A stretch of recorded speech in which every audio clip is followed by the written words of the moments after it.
Good morning, Dopey. Welcome to another edition of Good Morning Dopey. My name is Dave. I'm joined by the lovely Evan. Thank you, sir. We're on Quarry Beach, and we have Winnie with us. Here's Winnie. Winnie, say hi. She doesn't want to sit in the shade, though.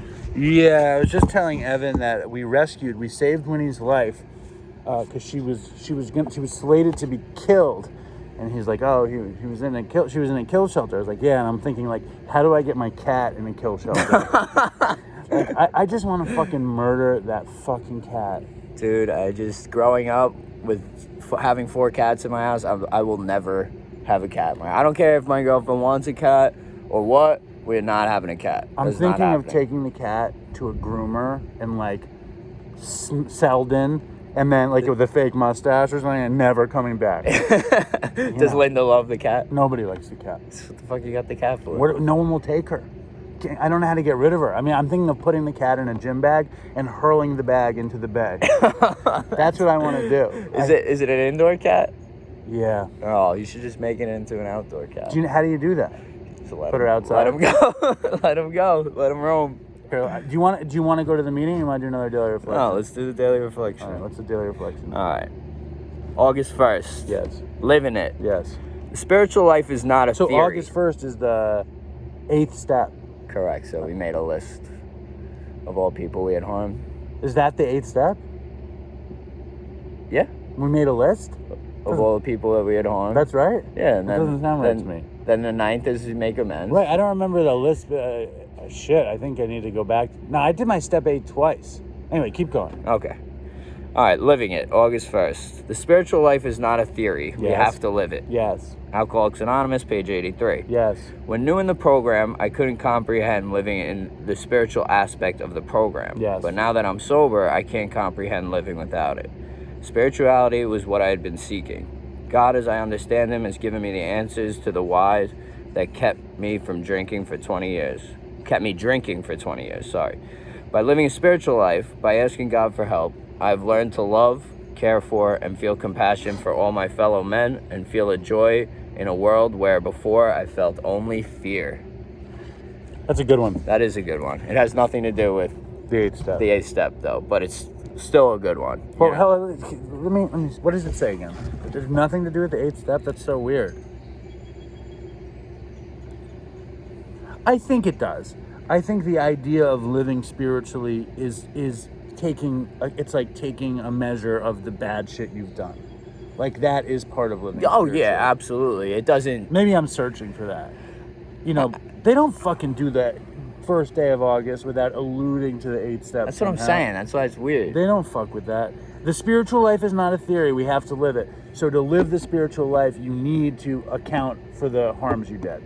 I think that's the leap of faith. I like that. I like that. It's fucked up, and this is nothing against Howard Beach, Howie B. Bucksbaum, but I'm so unspiritual in the room with Howie that the other day we were doing daily reflections, and I was telling Howie the first time I had masturbated while we're doing the daily reflections. How did the show come to that?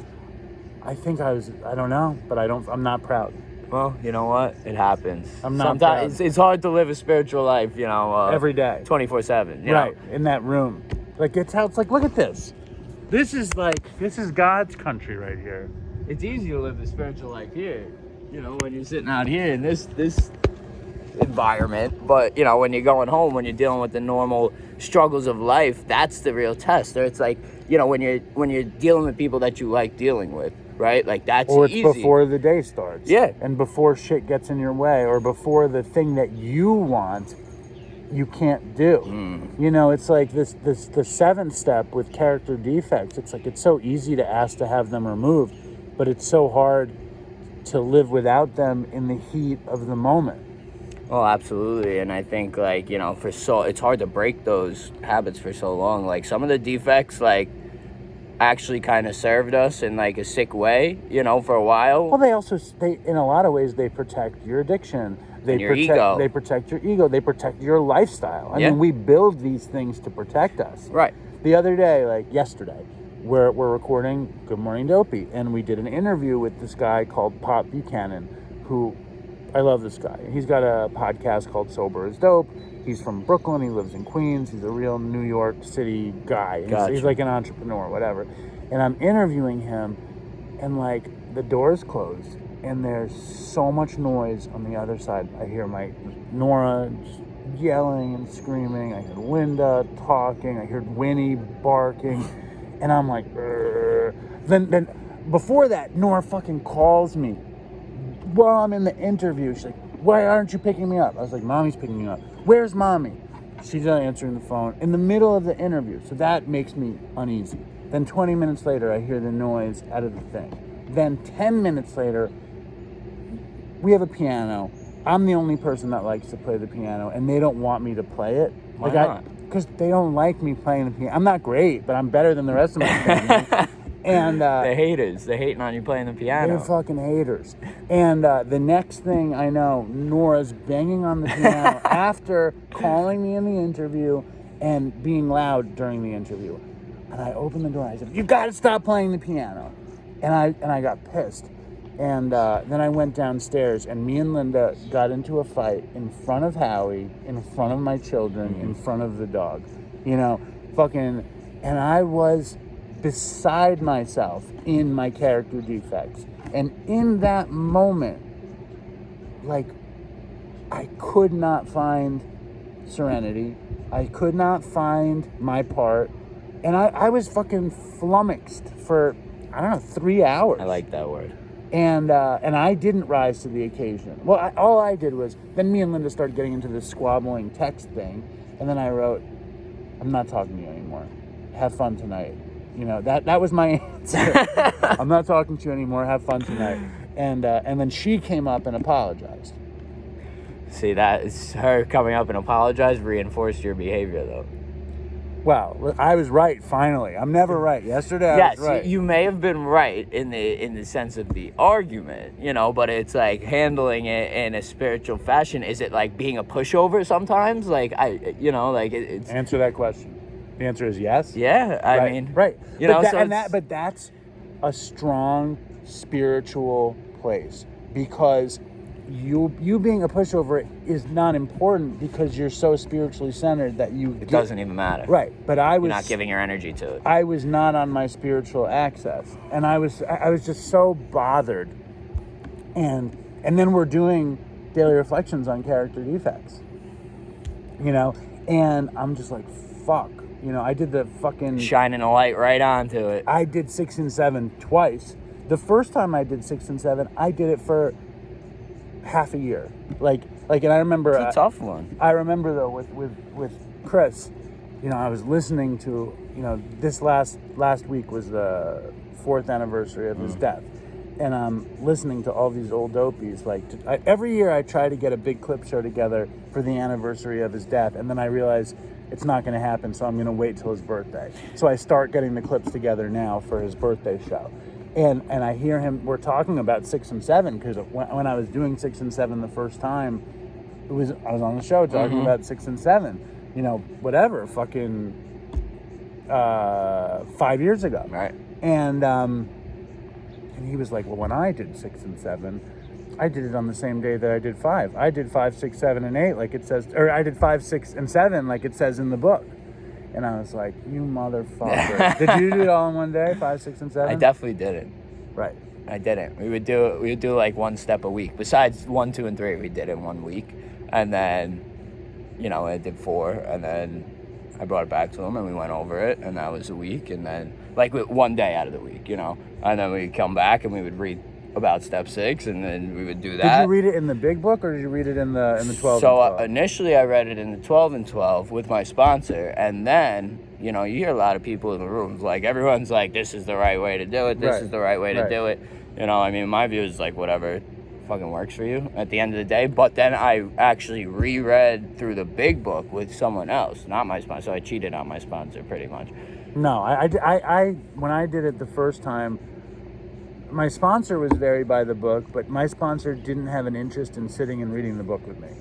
You know, it's like some sponsors want to sit and read the book. Do you read the book with your sponsors? Yeah. You read the whole book with them? Yeah, line by line. Do you really? I think it's important, dude, because did your sponsor Chris do it with you like that? No, he did it out of the 12 and 12. but I reread the big book with this guy Lee, who's got like 25 years sober, and I realized that a lot of it, like I thought I understood, but I like truly didn't understand until someone was like taking me through and discussing it with me. So I feel like it's important to discuss some of that shit in there with my sponsees to like see like how much of it, because everyone's got a different level of understanding, so it's like what did you get out of this? See, I my first sponsor, I read the book with them, and I didn't have a great experience. And I wrote out my steps like I was writing a book. Taking notes? No, just writing. Like, I literally made my steps, my 1, 2, and 3 essays. Did he tell you to do that, or you just took it upon yourself? I think he told me to do that. Interesting. Which is, whatever. And then he relapsed. And then I redid my 1, 2, and 3 out of the book with this new sponsor guy, and I didn't write anything. He didn't want to see what. He didn't care. Your current sponsor, I know? No, different sponsor. My sponsor who took me through the 12 steps the first time. Okay. And he didn't read the book with me line by line, but every step we did, he would find the reference for it in the book, and we'd go over it. You know what I'm saying? Now, in all of that stuff, Chris knew this book backwards and forwards and would talk about it on the show, and I was like, fuck, I don't know this book. It's not easy for me just to read it and get it. So I went to a book study in Sayville that was an hour and a half a week, and I did it for like a year and a half. I went through the book like 1.5 times with this scholar, with a group, and a bunch of people on the beach here were in that group too. When was this? Years ago? Years ago. Amazing. I'm making notes, I'm talking, like, and now I know it. But like when I started sponsoring people, I would sit and read the book with them, but like it would just take too long. And I was like, we're not getting through the steps. We're just sitting here fucking reading. That's the problem. Forever. We're not getting through the steps. So I stopped doing that, and now we work from the 12 and 12 just to make sure it's concentrated, and only one of my sponsees is really cruising through the steps. So initially, it's funny you say that actually, because my first sponsee, you know who my first sponsee is. Yeah, I love him. And Incredible we did guy. it through the 12 and 12 because that's what I was originally taught to do. Another Chris, yes. And out of all my sponsees, he's the only one still sober. And we went through the 12 and 12. Does it correlate? I don't know. I think the correlation is this. It's so hard to carve out time to read the book with somebody and go over it. It's like I could be on the fucking doctor's opinion for a week, like to make sure that all the points are, which is why like I would refer people to book studies. Go to a book study, take it upon yourself. Like we can work, and my sponsor fucking doesn't read the book with me. My current sponsor, no book, no 12 and 12, no nothing. But you had already been through it. Yes. I don't think he does it with the book or the 12 and 12 with anybody though. See, that's what I'm saying. Everyone has their own way, but like, And my sponsor is, he has a great working knowledge of the steps in the program. But living a spiritual life is what this thing is about, and I think the stuff we're talking about is like a primer to get the most basic tools to live a spiritual life. Yeah, no, I would agree with that, but it's so foreign at first that you like just have to, if you're so desperate and broken where it's just like, all right, like I have no clue how to live life, you just put your faith in this thing of like actually learning those tools that you're talking about, but they seem so like out of the realm of reality when you first come in, but you're just like, fuck it, I'm just gonna do it because I hate my life and I want to die, so let me just try to follow it, and if you try to follow it and if you're willing to put in that work, like eventually you'll be able to get to the point where like, and I don't know when exactly it happened for me, but like you start just living that spiritual life and you don't even like realize the exact moment that you're starting to live it. It just kind of starts to happen and other people see it in you, and then you just continue that momentum and go from there. In a lot of ways, I totally agree with you. Like I totally agree with you. In a lot of ways, I totally agree with you. Is not the sentence I want to say. I want to say a sentence, but I totally agree with you. It's an incantation, and I struggle with saying, "Oh, I live a spiritual life." Like that's a struggle for me to say that. And it's even a struggle for me to even think it, because it's so not who I was coming up. But I really want to live a spiritual life. I want to be guided by the next right thing. I want to have, more than anything, not to be a spiritual giant, but to have an uncluttered life and a happy life. And I know that those things go hand in hand in hand. So what I was going to say is, for anybody who struggles, and I struggle with living a spiritual life, as I told you from my story from yesterday, first thing you do is you say, I want to live a spiritual life. Yeah, you got to have the desire to actually want it and be able to like follow direction and say like, all right, well, clearly my way is not getting me to that point. But, you know, I want the same thing that you want. I don't want to live in fear and live in negativity and live in that shit. And since doing this, is that stuff still there? Yes. But less. Is much less. Me and too. It's much better. Much better. And that's, I mean, listen, isn't that what I wanted in the first place? Yes. You know? 100%. It's amazing. This I had a lot of fun. I don't know if you guys like this steppy stuff, but this is a lot of fun for me. I agree. I like it. Thank you. You're welcome. Stay strong, Dopey Nation, and Peace. fucking tools for Chris. You know how we never worked the fucking 12 steps? All right. I love you. We're Howard. out here. Later.